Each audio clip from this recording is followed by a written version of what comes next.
आप सुन रहे हैं सुबह संदेश मॉर्निंग वॉइस। अब प्रभु का दास वर्गीस जैसे राजस्थान से वचन से बांटा जाएगा।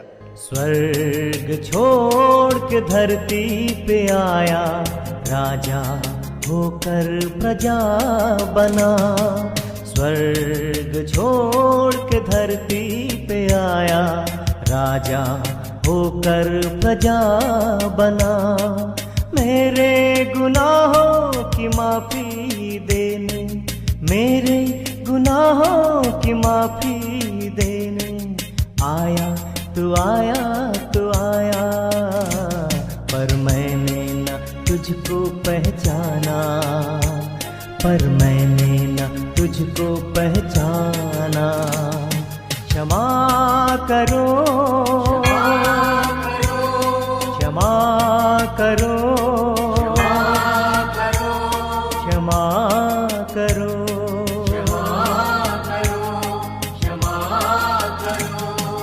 परमेश्वर के बहुमूल्य नाम की महिमा करता हूँ। एक बार और सुबह संदेश कार्यक्रम में हम सबको स्वागत करते हैं। आइए आज के विचार के लिए हम निकालेंगे नीति वचन 10वें अध्याय की 6वीं आयत हम पढ़ेंगे। नीति वचन चैप्टर 10 वर्स 6।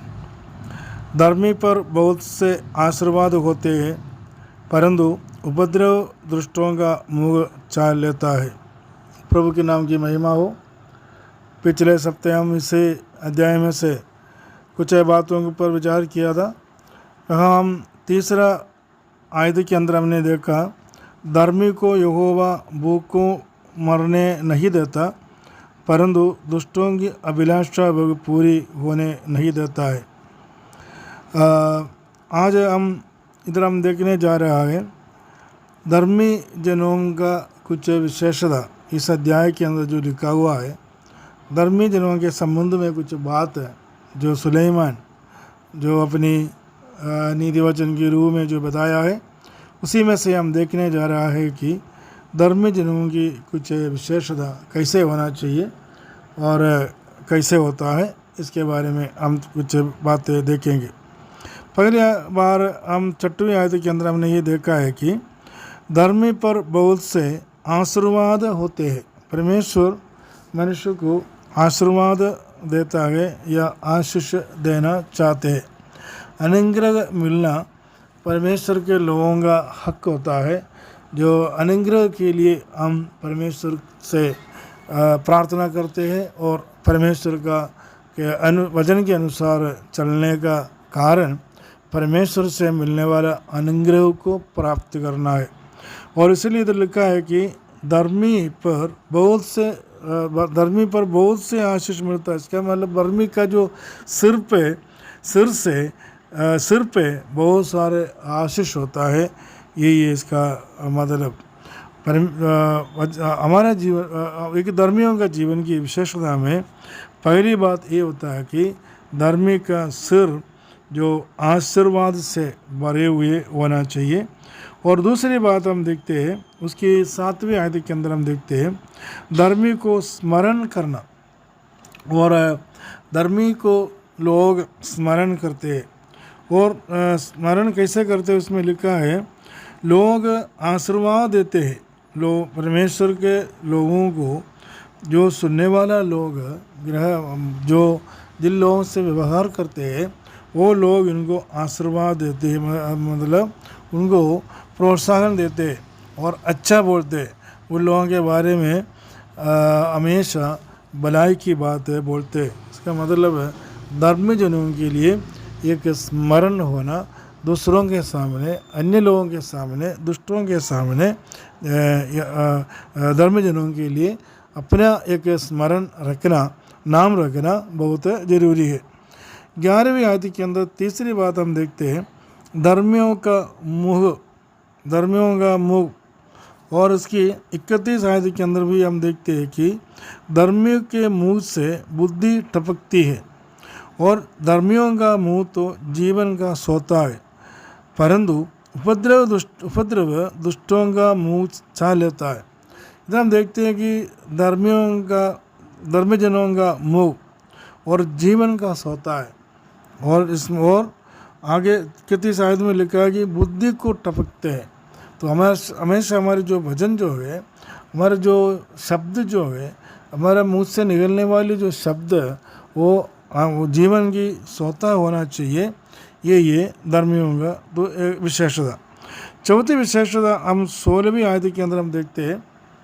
16 आयत में धर्मियों का परिश्रम और जीवन के लिए होते, धर्मियों का परिश्रम और इनका जो आमदनी और जो काम धंधा और जो मेहनत करते हैं और जीवन के लिए होते हैं, नाश होने के लिए नहीं है। लेकिन दुष्टों का जो परिश्रम वो लाभ, परंतु दुष्ट के लाभ से पाप होता है। इसमें देखते हैं कि दुष्ट लोग दुष्टता से जो कमाते हैं वो पाप के लिए कारण बन जाता है। लेकिन परमेश्वर का जो लोग है, जो धर्मी लोग है, परिश्रम करता है तो वो पाप का कारण नहीं होती है, लेकिन इसमें एक जीवन का कारण होता है। इसलिए इधर बताते हैं कि धर्मी का परिश्रम जीवन के लिए होता है। पांचवी बात हम देखते हैं कि 20वीं आयत के अंदर हम देखते हैं, धर्मी के वजन तो उत्तम चांदी है, परंतु दुष्टों का नाम मन बहुत हल्का होता है। और 20वीं आयत के अंदर बताता है कि धर्मियों का जो वचन, धर्मियों के शब्द, जो जीव जो निकलने वाला जो शब्द उत्तम चांदी के बराबर है, बिल्कुल ही अच्छा है, साफ, लोगों को अच्छा लगना चाहिए। ये इसका मतलब। और छठी बात हम देखते हैं उसकी 21वीं आयत के अंदर, धर्मी के वचनों से बहुतों का पालन पोषण होता है। धर्मी लोगों का जो होठ, जो निकलने वाला जो शब्द, और धर्मी जनों का जो मन के अंदर की जो बात है, जो बाहर निकलते हैं, जो दूसरों को पाल पोषण होता है, दूसरों को फ़ायदामंद होना चाहिए, दूसरों को इंकरेजमेंट वाला होना चाहिए, किसी को निराशा होने वाली बात नहीं, दुख होने वाली बात नहीं, फीलिंग होने वाली बात नहीं, किसी को कमज़ोर होने वाली बात नहीं, निराशा होने वाली बात नहीं, लेकिन वो एक प्रोत्साहन देने वाला, एक आशा देने वाला, एक सामर्थ्य देने वाला, दूसरों को हमेशा स्ट्रेंथ बनाने वाला, पावर बनाने वाला बात होना चाहिए। ये धर्मी जनों से निकलने वाली बात। और 7वां बात हम देखते हैं, उसकी 24 आयत के अंदर हम देखते हैं कि 7वां बात है, धर्मियों की लालसा, धर्मी लोगों का जो इच्छा है वो पूरा हो जाता है। लेकिन दुष्टों की जो इच्छा है कभी पूरा नहीं होता है। दुष्ट लोग कभी अपनी इच्छा के लिए कोशिश करेगा लेकिन सफलता नहीं मिलेगा, ऐसा उसमें हम देखते हैं। लेकिन धर्मी जनों की जो इच्छा है, भले बड़ा हो छोटा हो, या होता है या नहीं होता है, तो भी एक इसमें उनके लिए एक आशा है या वो पूरा होता है करके हम इसमें इधर हम देखते हैं। तो 8वीं बात है, 28 आयत के अंदर हम देखते हैं 8वीं बात, धर्मियों की आशा रखने में आनंद मिलता है। धर्मी जनों के लिए एक प्रत्याशा है, एक आशा है, एक होप है। लेकिन जो है होप है, जो आशा है, और उनके लिए ये बड़ा आनंद की बात होता है। इसलिए धर्मी जनों के लिए परमेश्वर के वचन में ये आज्ञा दिया गया है कि हमेशा खुशी रहो, आनंद रखना, क्योंकि इनका आशा जो है बहुत बड़ा आनंद जीवन में देता है। इसलिए परमेश्वर के वचन में ये लिखा है कि हमेशा हम एक धर्मी बनकर आगे बढ़ना। ये धर्मी कैसे बनेगा? किसी अच्छा कार्य करने से नहीं होता है, लेकिन प्रवेश मसीह के द्वारा परमेश्वर हमें धर्मी ठहराया गया है। तो हम प्रवेश मसीह का चेले के रूप में और यीशु मसीह का एक शिष्य के, एक चेले के रूप में और परमेश्वर का संतान के रूप में बढ़ने वाला हर एक के जीवन में हम परमेश्वर यूँ चाहता है कि धर्मी बने, और धर्मियों का इस 8 जो विशेषता जीवन में होते हुए आगे बढ़ने के लिए परमेश्वर में सबको सहायता करे, मदद करे। इस वचन के द्वारा परमेश्वर हमें आशीर्वाद दे। प्रभु के नाम की महिमा हो।